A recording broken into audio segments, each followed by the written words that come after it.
Allah, the most compassionate, the most merciful. Assalamu alaikum wa rahmatullah. Under the title of Understanding the Quran in the Light of Nahjul Balagha, this paper aims to examine the themes and areas displayed on the screen. The multiple levels of the Quran, the need for interpreters. The best interpreters are the Ahlul Bayt, peace be upon them. Imam Ali, peace be upon him, as interpreter of the Quran. An example from Nahjul Balagha. The multiple levels of the Ahlul Bayt's explanations and fundamental principles of understanding the Quran. Firstly, the multiple levels of the Quran. When we examine the verses of the Holy Quran that talk about the Quran itself, we find that Allah refers to His holy book in two ways. Sometimes He describes it using words that are usually used for remote objects. So for example, He uses the word ذَلِكَ, which means that, in the verse, ذَلِكَ الْكِتَابُ لَا رَيْبَ فِيهِ. That is the book, there is no doubt in it. However, at other times, Allah talks about the Quran as if it is in close proximity, using the word هَذَا instead, which means this. إِنَّ هَذَا الْقُرْآنِ يَهْدِي لِلَّتِي هِيَ أَقْوَمُ. Indeed, this Quran guides towards itself. What is the reason behind this difference in expression? Well, the distinguished exegete of the Quran, Ayatollah Jawad Amali, puts forward the following explanation.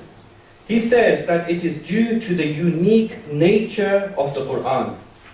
Usually, when someone reads a book, they have access to it in its entirety. However, the Quran is different in that it is a divine book that exists on multiple levels. And not everyone can access all of its levels. The Quran refers to the highest level of its existence as the mother book. وَإِنَّهُ فِي أُمِّ الْكِتَابِ لَدَيْنَا لَعَلِيٌّ حَكِيمٌ. And indeed, it is with us in the mother book, and it is surely sublime and wise. The mother book is the origin of the Quran, and it has an existence and reality with Allah, ladallah. In contrast, the lowest level of the Quran's existence is with people, ladan nas. And this level is manifested in the form of words and sentences in the Arabic language.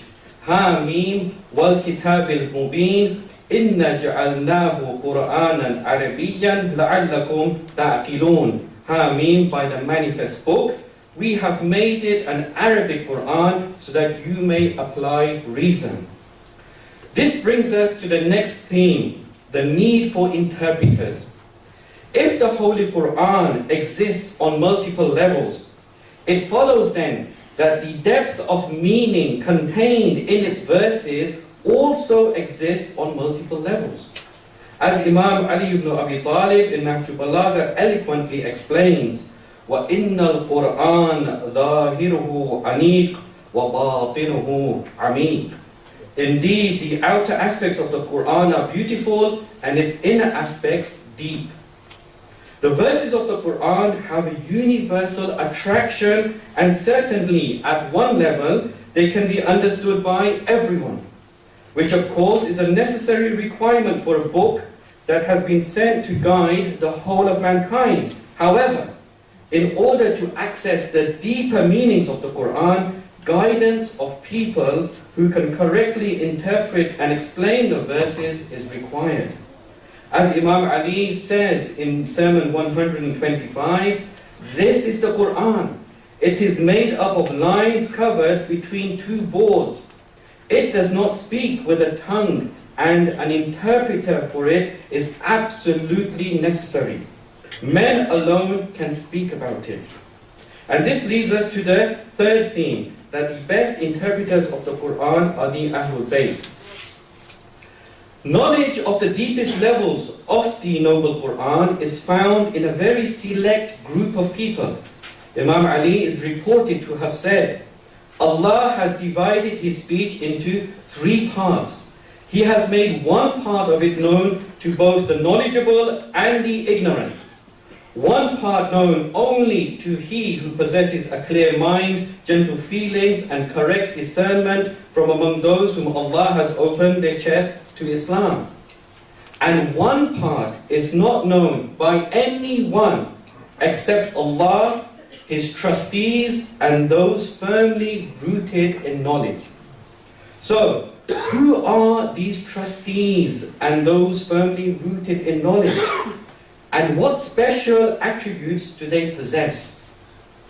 In His holy book, Allah points to the most essential characteristic of this group of people, and that is purity. In Surah Al-Waqi'ah, He says, "La yamassuhu illa al-mutahharun." Only the purified ones are able to touch it.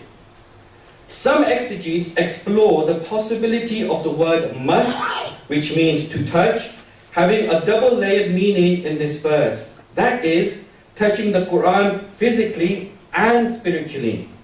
Or in other words, having both physical and spiritual contact with the Quran. So, just as outer purity in the form of wudu, tayammum or ghusl, that is ablution, dry ablution or ritual bath, is necessary in order to have contact with the outer aspects of the Quran, which are its printed letters and words, so too inner purity in the form of purification of the soul is necessary in order to have contact with the inner aspects of the Quran, which are its deeper meanings. The Holy Quran goes a step further and mentions who it is that has the highest level of spiritual purity. إِنَّمَا يُرِيدُ اللَّهُ لِيُذْهِبَ عَنْكُمُ الرِّجْسَ أَهْلَ الْبَيْتِ وَيُطَهِّرَكُمْ تَطْهِيرًا.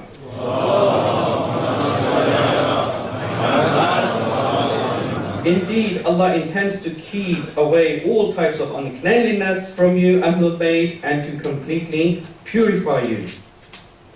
We can therefore conclude that the Ahlul Bayt, literally people of the household, that is the Holy Prophet, his daughter the Holy Lady Fatima, and the 12 Imams of the Shia faith, peace and blessings of Allah be upon them all, are able to access and understand the innermost levels of the Quran as they have the purest souls. They are therefore in the best position to interpret its sacred verses. Hence, Imam Ali describes the Ahlul Bayt in Nahjul Balagha in the following way: Fihim kara'imul Quran. The noble verses of the Quran are about them. Wahum kunuzur Rahman. And they are the treasures of the All-Merciful. In nataqu sadaqu wa in samatu lam yusbaqu. If they speak the truth. And if they are silent, they are not preceded. So now we come to the role of Imam Ali as interpreter of the Quran. In Sermon 158 of Nahjul Balagha, the commander of the faithful Imam Ali informs us about his role as interpreter of the Book of Allah. He says, that is the Quran, so see that it speaks, but it never speaks. However, I will inform you of its teachings. In another place, he provides us with a remarkable insight into the exclusive access he had at times of revelation. Every year, when the Prophet of Islam would go to worship in Cave Hira, Imam Ali would be the only person. It is not surprising, therefore, that he is ideally placed to interpret the meanings of the word of Allah. In Sermon 192, he says, I will see the light of revelation and the divine mission, and smell the scent of prophethood. And I heard the cry of shaitan when revelation descended upon the Prophet. So I said, O Messenger of Allah, what is this cry? He replied, this is shaitan. He has lost hope of being worshipped. Verily, you hear what I hear and see what I see, except that you are not a prophet. However, you are a vicegerent and you are surely on the path of goodness. In addition, Thiqatul Islam al-Kulayni reports in Al-Kafi that Imam Ali said, "No verse of the Quran was revealed to the Messenger of Allah except that he read it to me and dictated it to me. And then I wrote it with my hand and he taught me its esoteric interpretation, its exegesis, its abrogating verse, its abrogated verse, its decisive verse, its metaphorical verse, its specifying verse, and its generalizing verse." Clearly, all aspects of the Quran were taught to Imam Ali. Therefore, when the Holy Book is so firmly rooted into the very essence of a person such that it becomes inseparable from him, that person's knowledge of it is certain to be exceptional. As the Imam himself says in Sermon 122, "Verily, the book is with me, and I have not parted from it since the time I became associated with it."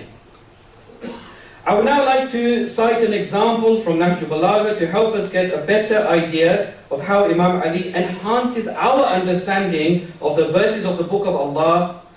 In verse 5 of Surah Al-Qasas, Allah says, وَنُرِيدُ أَن نَمُنَّ عَلَى الَّذِينَ اسْتُضْعِفُوا فِي الْأَرْضِ وَنَجْعَلَهُمْ أَئِمَّةً وَنَجْعَلَهُمُ الْوَارِثِينَ. And we have desired to bestow favor upon those who were deemed weak in the land, and to make them imams, and to make them the heirs. This verse refers to the time when Allah assisted Prophet Musa in his leadership of the oppressed Bani Israel and their subsequent victory over Fir'aun. However, when we refer to the Nahjul Balagha about this verse, our understanding of it is taken to another level altogether. In saying 209, just before quoting this verse, Imam Ali says, لِتَعْتِفَنَّ الدُّنْيَا عَلَيْنَا بَعْدَ شِمَاسِهَا عَطْفَ الضَّرُوسِ عَلَى وَلَدِهَا. The world will incline towards us after its obstinacy with the affection of a biting she-camel towards its young. Now, in order to fully appreciate the linguistic subtleties of this sentence, some of the Arabic words used in it require a brief explanation. The word shimas refers to a horse that refuses to be ridden or mounted.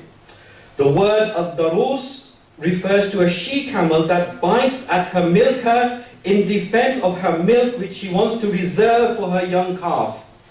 So when Imam Ali says, the world will incline towards us after its obstinacy with the affection of a biting she-camel towards its young, he is using vivid imagery of these two metaphors to beautifully describe the changing attitude of the world towards the Ahlul Bayt. There will be a period of unyielding opposition of the world towards the Ahlul Bayt and to their teachings, like a horse that refuses to be ridden. But then, a time will come when the world will harbor deep affection towards the Ahlul Bayt, like the affection of a she-camel that so passionately guards her milk for her calf. In this way, Imam Ali eloquently explains that there is more than one application of the verse. It is not limited to the time of Prophet Musa.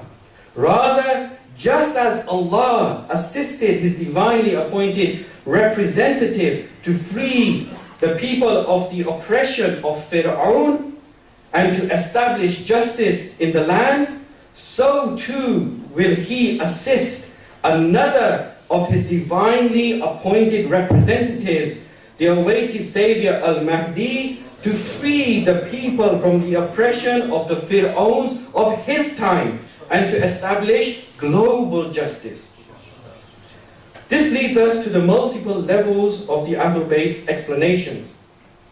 Addressing his loyal companion Kumail ibn Ziyad, the commander of the God-conscious Imam Ali says, "Verily, these hearts are vessels, and the best of them are those that hold the most. Look, There is abundant knowledge here, and he indicated with his hand to his chest. If only I could find one to bear it.